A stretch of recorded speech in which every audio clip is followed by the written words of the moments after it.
Guys, आप लोगों का स्वागत है मेरे चैनल में। और दोस्तों, आज हम देखेंगे how to study less study smart. YouTube पे एक बहुत ही प्यारा स्टडीइंग रिलेटेड लेक्चर है जो कि दिया था प्रोफेसर मार्टी लॉबडेल ने। इस लेक्चर का नाम है स्टडी लेस स्टडी स्मार्ट। इस 1 घंटे के लेक्चर में इतनी प्रैक्टिकल और इतनी वैल्यूएबल स्टडी एडवाइसेज हैं कि ये लिटरली आपका दिमाग फाड़ देंगी। आप में से कई लोगों के पास शायद इसे देखने का टाइम ना हो। मैंने इस 1 घंटे के लेक्चर को 7 लर्निंग्स में डिवाइड कर दिया है जो मैं आज आपके साथ शेयर करने वाला हूँ। और दोस्तों, मैं हाई क्वालिटी कंटेंट क्रिएट कर रहा हूँ और मैं बिल्कुल नहीं चाहता कि आप इस कंटेंट पे मिस आउट करें। So please subscribe to this channel.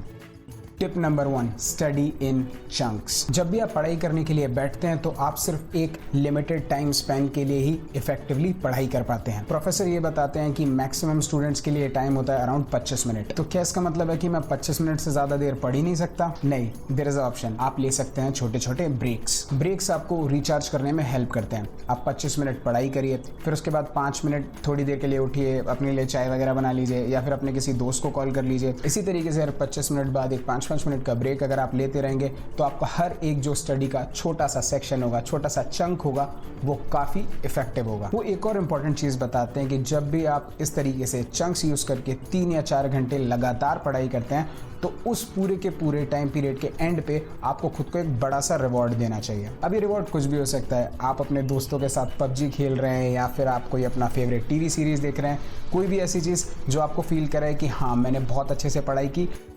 दूसरी लर्निंग थी setting up environment for studying. आपका एनवायरनमेंट बहुत हद तक डिफाइन करता है कि आप किस तरीके से बिहेव करेंगे। आपका बेडरूम डिजाइन होता है सोने के लिए, तो अगर आप वहां पे जाएंगे तो आपको मे बी थोड़ा स्लीपी फील होगा। तो अगर आप अपने बेडरूम में होंगे, डाइनिंग रूम में होंगे, ड्राइंग रूम में होंगे, तो वहां पे ढेर सारी चीजें हैं जो आपकी अटेंशन को लेने की कोशिश कर रही होंगी। प्रोफेसर ये कहते हैं कि आपको एक ऐसा अपने लिए छोटा सा एनवायरनमेंट बनाना है जिसका सिर्फ एक काम हो, वो है पढ़ाई करना। वो एक आइडिया देते हैं कि एक टेबल लो और उसको इस तरीके से रखो कि जब आप उस टेबल पे बैठे हो तो आपको सिर्फ सामने एक दीवार दिख रही हो, ना ही बेड दिख रहा हो, ना ही कोई खाने वाली टेबल दिख रही हो, फ्रिज दिख रहा हो। इस तरीके से आपका फोकस किसी और चीज़ पे नहीं जाएगा। मे बी आप इस टेबल पे एक लैंप रख सकते हैं और जब भी आप पढ़ाई करने बैठे तो उस लैंप को ऑन करें। आपके लिए बेसिकली ऐसा एक एनवायरमेंटल क्यू हो जाएगा कि मैंने लाइट ऑन कर लिया है, now this is the time कि अपना पूरा फोकस मुझे स्टडीइंग में डालना है। और जब भी आप अपनी पढ़ाई करके वहाँ से उठें तो उस लैंप को बंद कर दीजिए, तो आपको ऐसा लगेगा कि हाँ, I am done with my studies. तीसरी लर्निंग थी इंपॉर्टेंस ऑफ स्लीप। रात में प्रॉपरली सोना और अपनी नींद को पूरा करना किसी भी स्टूडेंट के लिए बहुत ही जरूरी होता है। स्लीप एक ऐसा टाइम होता है जब हमारा ब्रेन जो भी चीजें हमने दिन के वक्त लर्न की है उनको परमानेंट मेमोरी में, लॉन्ग टर्म मेमोरी में स्टोर करता है। बहुत सारी स्टडीज हैं जो ये दिखाती हैं कि जस्ट प्रॉपरली सोने से किसी स्टूडेंट का परफॉर्मेंस बहुत हद तक इंप्रूव हो सकता है। तो प्लीज गाइज, अपनी स्लीप को बहुत सीरियसली लीजिए।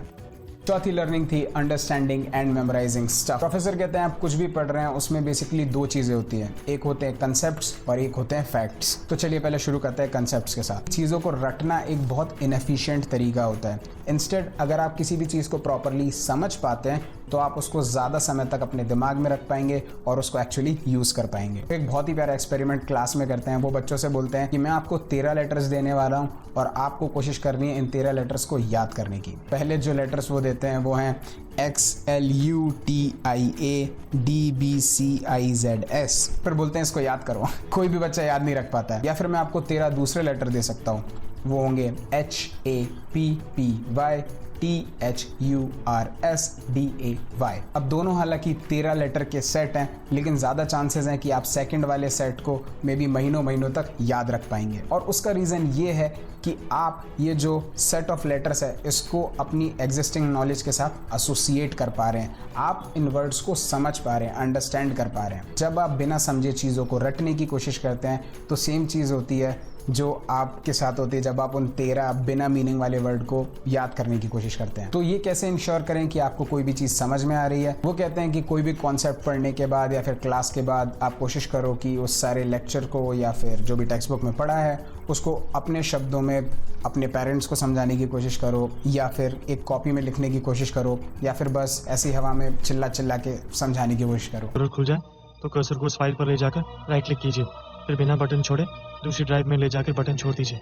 आपकी फाइल कॉपी हो जाएगी सर। बाय द वे इसे बोलते हैं एक्टिव रिसाइटेशन। दूसरा पार्ट है फैक्ट्स। अब वो कहते हैं कि फैक्ट्स भी आपको याद रखने हैं बिकॉज आपको ऑब्वियसली एग्जाम्स देना है। तो फैक्ट्स को याद रखने के लिए जो टेक्निक वो बोलते हैं वो है नेमोनिक्स। अब वो लेक्चर में 3 टाइप के नेमोनिक्स बताते हैं। पहला है एक्रोनिम्स। अब इसका एक एग्जाम्पल है विबग्योर, जो कि हम यूज करते हैं रेनबो के सारे कलर्स को याद करने के लिए। दूसरा है कॉइंड सेइंग। इसका एक एग्जाम्पल ले लेते हैं, my very good mother served us 9 pizzas. अगर हम गुड को मान ले अर्थ, तो ये हो गया मर्क्यूरी, वीनस, अर्थ, मार्स, इस तरीके से हमारे सारे प्लैनेट्स। और तीसरा है इंटरैक्टिंग इमेजेस। आप अपने दिमाग में कोई भी फनी इमेज बना सकते हैं इन्फॉर्मेशन से एसोसिएटेड, उस फैक्ट को इजी वे में याद रख सकते हैं। कोई क्वेश्चन पूछता है कि how many calories are there in 1 gram of carbohydrate. जैसे आप कार्बोहाइड्रेट्स बोलोगे तो उसमें सबसे पहले आता है कार।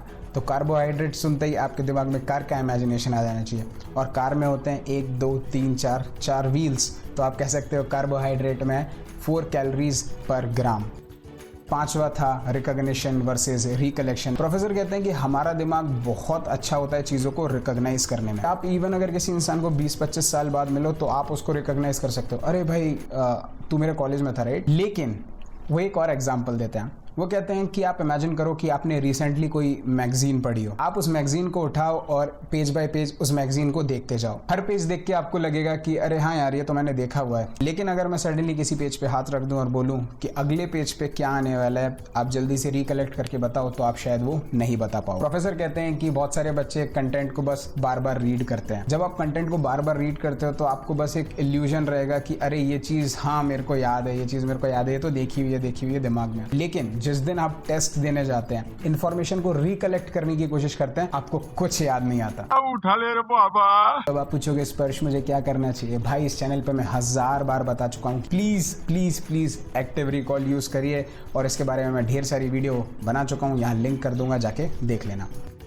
और मेरी 6th लर्निंग थी how to read text books. Professor ये कहते हैं कि बहुत सारे बच्चों को प्रॉपरली यही नहीं मालूम कि किसी भी टेक्स्ट बुक को कैसे पढ़ना चाहिए। तो वो यहाँ पे शेयर करते हैं एक एक्टिव रीडिंग मेथड जिसे बोलते हैं SQ3R मेथड। तो सबसे पहली स्टेप है सर्वे। सर्वे का मतलब होता है कि आप अपनी बुक का वो चैप्टर खोलिए जो आप आज पढ़ना चाहते हैं और जल्दी से पेज बाय पेज उसमें जाते जाइए। देखिए क्या हेडिंग्स हैं, क्या सब हेडिंग्स हैं, क्या डायग्राम्स हैं, पीछे की तरफ समरी में क्या पॉइंट्स दिए हुए हैं, क्या क्या क्वेश्चंस दिए हुए हैं। तो जब आप इस तरीके से एक बार सर्वे कर लेंगे पूरा का पूरा चैप्टर, तो आपके दिमाग में थोड़े बहुत कहीं कहीं क्वेश्चन आ जाएंगे कि अरे यार ये डायग्राम देखा, इस डायग्राम का क्या मतलब है, अरे यार ये हेडिंग थी, इसका क्या मतलब है। तो बेसिकली जब आप ये चैप्टर पढ़ने जा रहे हैं तो आप उसके अंदर घुस रहे हैं कुछ क्वेश्चंस के साथ। तो SQ3R का जो Q है वो बेसिकली है ये क्वेश्चंस जो कि आपने सर्वे करके अपने दिमाग में बना लिए हैं। तीसरा पार्ट है रीडिंग। जब भी आप चैप्टर पढ़ रहे हैं और आपके दिमाग में कुछ क्वेश्चंस हैं कि अरे इस चीज़ का क्या मतलब था, उस चीज़ का क्या मतलब था, तो ज़्यादा चांसेस हैं कि जो भी आप पढ़ रहे हैं वो आपको